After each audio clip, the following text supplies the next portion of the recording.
এ রাজ্য এখন দেউলিয়া। চাকরি দিয়েছেন কজন কেমন জানেন? অন্ধকার হয়ে গেল, শ্মশান হয়ে গেল।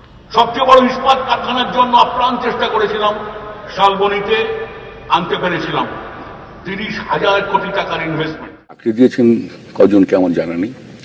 এই চাকরি দেওয়ার রাজনীতিটা খুব ভালো না। কয়েকশো ছেলেকে চাকরি দিলাম, বাকি কয়েকশো তাকিয়ে থাকছে আমার দিকে। আমি এমন কোন উদ্যোগ নেব যাতে অনেক ধরনের ছেলেরা চাকরি পেতে পারেন এবং সে যে নিয়ম নীতি আছে দেশে, এমপ্লয়মেন্ট এক্সচেঞ্জ আছে। ধরুন আমরা হলদিয়া পেট্রোকেমিক্যাল কমপ্লেক্স করেছি, আজকে ডাউনস্ট্রিমে 400 কারখানা হয়েছে, 12,000 ছেলেমেয়ের চাকরি হয়েছে। আমি দাবি করবো না আমি চাকরি দিয়েছি। আমরা চাই এইভাবেই আরো হলদিয়া হোক, আরো শিল্প হোক, আরো বাণিজ্য বাড়ুক। ইনফরমেশন টেকনোলজিতে এখন আমাদের সফটটেক সেক্টরে 2টো সেক্টর ভর্তি হয়ে গেছে, সেখানে নতুন ছেলে মেয়েরা কাজ করছে। এই কর্মসংস্থান সৃষ্টি করতে হবে, এটি আমাদের লক্ষ্য। সমস্যা আমাদের সারা দেশের সমস্যা।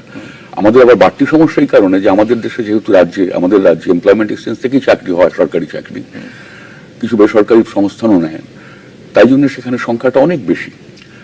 লক্ষ্যটা হওয়া উচিত আমি বেকারিত্বকে কি করে আঘাত করব, আমার সামগ্রিক পরিকল্পনাটা কি। আমি আমার মন্ত্রিত্বের সুযোগ ব্যবহার করে আমি কয়েকজনকে চাকরিতে ঢুকিয়ে দিলাম, এটা একটা গণতান্ত্রিক দেশে হওয়া উচিত না। মানুষের ভবিষ্যৎ নেই, যুবকদের ভবিষ্যৎ নেই, কলকারখানা হচ্ছে না, আত্মহত্যা আত্মহত্যা। সরকার এই আত্মহত্যাকে নিয়ে উৎসব করছে। এই সরকার চলছে সমাজ বিরোধীদের সরকার। গোটা সরকারের চারপাশে সমাজ বিরোধীরা রয়েছে, তাদের সরকার এটা চলতে পারে না। এই সিঙ্গুরে এতদিনে কি হতো, বিশাল কারখানা মাথা তুলে দাঁড়াতো ওপারে, বিশাল কারখানা, তার সঙ্গে যন্ত্রাংশের কারখানা, অ্যান্সিলিয়ারিজ যাকে বলে।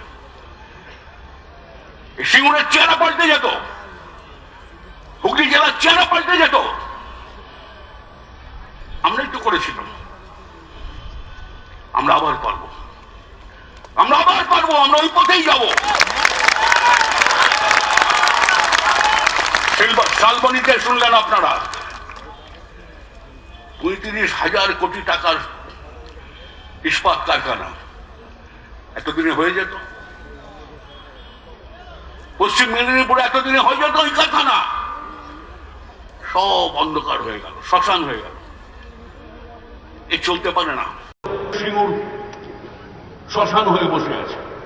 আমি বলেছিলাম 400 একর দেওয়া যায় না, এটা অন্যায় আবদার হচ্ছে। 400 একর দিলে কারখানা করতে পারবে না, তাহলে আমার কি আপত্তি ছিল? আমরা কি জেদ করে 400 নিয়েছি? যা প্রয়োজন জমির জন্য, বড় কারখানা, মূল কারখানা, ছোট কারখানা, আমি নিজে বোঝাবার চেষ্টা করেছি। 900 একর না হলে কি করে এই কারখানাটা হবে? হতে পারে না। ওই 400 একর কেড়ে নিলে ওরা চলে যাবে, চলে গেল। এখন গুজরাটে শুধু টাটারা করছে না, টাটাদের থেকে ওখানে ফোর্ড কোম্পানি, এত বড় বিদেশি কোম্পানি গেছে, নানান কোম্পানি যাচ্ছে অটোমোবাইলসে।